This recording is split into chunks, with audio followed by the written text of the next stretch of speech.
అందరికీ నమస్కారం. అమ్మ మాట అమ్మాయి బాట ఛానల్కి స్వాగతం. కథ చెప్పుకుందామా? రాజు చెయ్యవలసిన పని. కుబేర మహారాజు రాజ్యంలో చాలామంది సంపన్నులు. పంటలు పుష్కలంగా పండుతున్నాయి, కానీ రాజు ప్రజలను గురించి పట్టించుకోకుండా తన కాలం విలాసాలతో గడుపుతూ పరిపాలన భారాన్ని తన కింది ఉద్యోగులకు వదిలాడు. వాళ్ళు కూడా విలాసాలు మరిగి పరిపాలన గురించి పట్టించుకోవటం మానేశారు. అందువల్ల దేశంలో ధనధాన్యాలు సమృద్ధిగా ఉన్నప్పటికీ అవి అందవలసిన వారికి అందక మామూలు ప్రజలు ఆకలితోనూ దారిద్ర్యంతోనూ అలమటించసాగారు. ఆ రాజ్యంలోనే సుచోరుడు అనే దొంగ బయలుదేరాడు. దొంగతనం వాడికి వంశపారంపర్యంగా వస్తున్న వృత్తిరీత్యా వాడు ఎన్నో ఊళ్ళు తిరిగి దేశంలో ఉన్న ధనికుల దారిద్ర్యాన్ని ఎలా సృష్టిస్తున్నది స్పష్టంగా గ్రహించాడు. అప్పటి నుంచి వాడు ధనికుల ఇళ్ళు దోచి పేద ప్రజలకు పంచిపెట్టడం ప్రారంభించాడు. కొద్ది కాలంలోనే సుచోరుణ్ణి దేశంలోని సామాన్య ప్రజలు అమితంగా అభిమానించసాగారు. సుచోరుడి దొంగతనాలను గురించి రాజుగారికి ఫిర్యాదులు వెళ్ళాయి. కానీ వాణ్ణి పట్టుకునేందుకు రాజు చేసిన ప్రయత్నాలు ఏమీ ఫలించలేదు. ఆరితేరిన గూఢచారులకు కూడా సుచోరుడి ఆచూకీ తెలియలేదు. దానికి కారణం వాడు చోరవిద్యలో ఆరితేరినవాడు కనుక. దొంగతనం చేస్తూ ఉండగా వాణ్ణి పట్టుకోవడం ఎవరికీ సాధ్యం కాదు. అదీకాక వాడు మామూలు మనుషులలో సులువుగా కలిసిపోయేవాడు.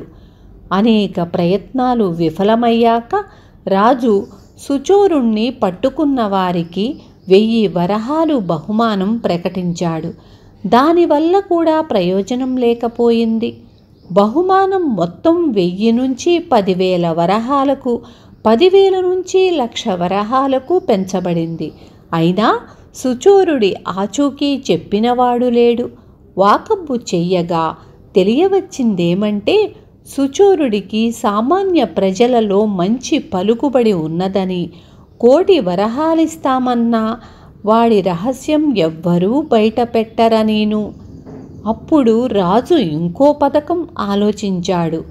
సుచోరుడి ఆచూకీ తెలిసి కూడా చెప్పలేదన్న మిషమీద కొందరు అమాయకులను బంధించి కారాగారంలో ఉంచాడు. వారిని విడిపించటానికి సుచోరుడు తనంత తానే బయటపడతాడని రాజు ఉద్దేశ్యం. కానీ అలా జరగలేదు. పట్టరాని కోపంతో రాజు 2 అమాయకులను ఉరితీయించి వాళ్ళు సుచోరుడి అనుచరులని, ఎన్నో ఘోరాలు చేసిన కారణంగా ఉరిశిక్ష పడ్డారని, సుచోరుడి అనుచరులకందరికీ ఇదే గతి పడుతుందని దేశమంతటా దండోరా వేయించాడు. ఇది జరిగిన మర్నాడే సుచోరుడు తనకు తానై రక్షక భటులకు పట్టుబడిపోయి రాజు ఎదుట హాజరు పెట్టబడ్డాడు. ఏం మనిషివి నువ్వు? నీ వాళ్ళిద్దరూ అన్యాయంగా చస్తే గాని బయటపడ్డావు కావు అన్నాడు రాజు సుచోరుడితో. అన్యాయమని తెలిసి ఉండి వాళ్ళిద్దరినీ ఉరితీయించావు, నువ్వేమి రాజువి అని సుచోరుడు రాజును అడిగాడు. దొంగను పట్టడానికి వేరే దారి లేనప్పుడు రాజు కొన్ని అన్యాయాలు చెయ్యక తప్పదు, అందుకే వాళ్లను ఉరితీయించాను అన్నాడు రాజు.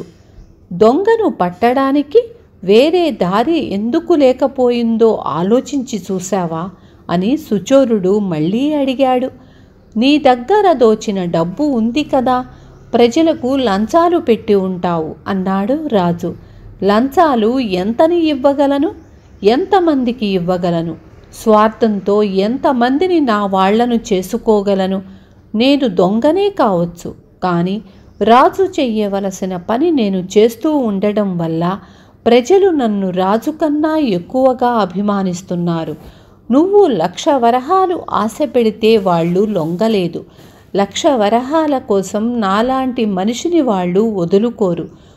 నువ్వు అమాయకులను బంధించినప్పుడు కూడా ప్రజలు నన్ను నీ ముందుకు రానివ్వలేదు.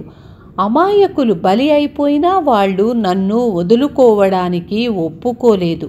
నేనే సహించలేక నీ ముందుకు వచ్చాను. ఇప్పుడైనా నన్ను నువ్వు ఏమీ చెయ్యలేవు. నా మీద చిన్న దెబ్బ పడిందో అఖండ ప్రజావాహిని నిన్ను ముంచెత్తేస్తుంది అన్నాడు సుచోరుడు.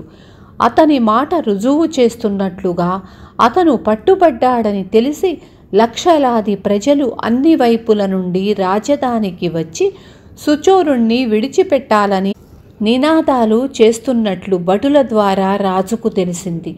ఈ సంగతి వింటూనే రాజు మరింత ఆశ్చర్యపడి, రాజు చెయ్యవలసిన పని నువ్వు చేశానంటున్నావు, ఏమిటది, దొంగతనమా అని హేళనగా అడిగాడు. కాదు, రాజు చెయ్యవలసిన పని ప్రజల క్షేమం కనిపెట్టడం, వాళ్ళ అవసరాలు తీర్చడం. నువ్వు అది చెయ్యలేదు, నేను చేశాను. అందుచేత మామూలు దొంగను అయి ఉండి రాజుకు కూడా లొంగకపోయాను అన్నాడు సుచోరుడు. అయితే ఇప్పుడు నీకు కావలసిందేమిటి? ఈ దేశాన్ని ఏలాలనుకుంటున్నావా అని రాజు అడిగాడు.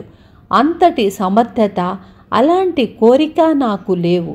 రాజు కంటే నా వంటి దొంగలే నయం అని ప్రజలు అనుకునే విధంగా మాత్రం రాజ్యాన్ని పాలించవద్దు. ప్రజాక్షేమాన్ని పట్టించుకొని పరిపాలిస్తే నా వంటి దొంగలు క్షణంలో మాయమవుతారు.